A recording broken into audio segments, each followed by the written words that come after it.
मूर्तिजापूर अकोला मार्गावरील दहिगाव ते गुर्दी दरम्यान सुरू असलेली अर्धवट रस्त्याची कामे नागरिकांसाठी मृत्यूचा सापळा ठरत आहेत।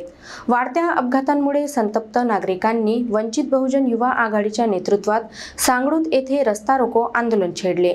मूर्तिजापूर अकोला मार्गावरील दहिगाव ते गुर्दी दरम्यान सुरू असलेले रस्ते आणि पूल बांधणीचे काम गेल्या अनेक महिन्यांपासून रखडले आहे। पाईप टाकून त्यावरची जागा अर्धवट बुजवून ठेवण्यात आली असून सांगळूत बस स्टँड लगत खोदलेला पूल 2 महिन्यांपासून तसेच पडून आहे। यामुळे वाहन चालकांना मोठ्या अडचणींचा सामना करावा लागत असून अनेकांच्या अपघाताच्या घटना सतत घडत आहेत।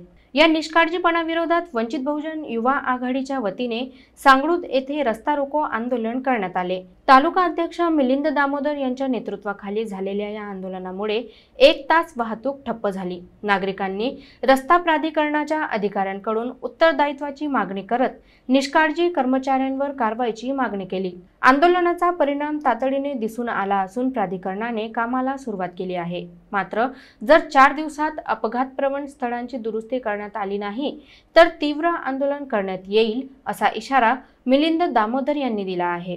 यावेळी सिद्धार्थ शिरसाट, शुभम वानखडे, अनिकेत हागे, मंगला शिरसाट यांच्यासह दहिगाव, धोतर्डी, वरोडी परिसरातील नागरिक मोठ्या संख्येने उपस्थित होते।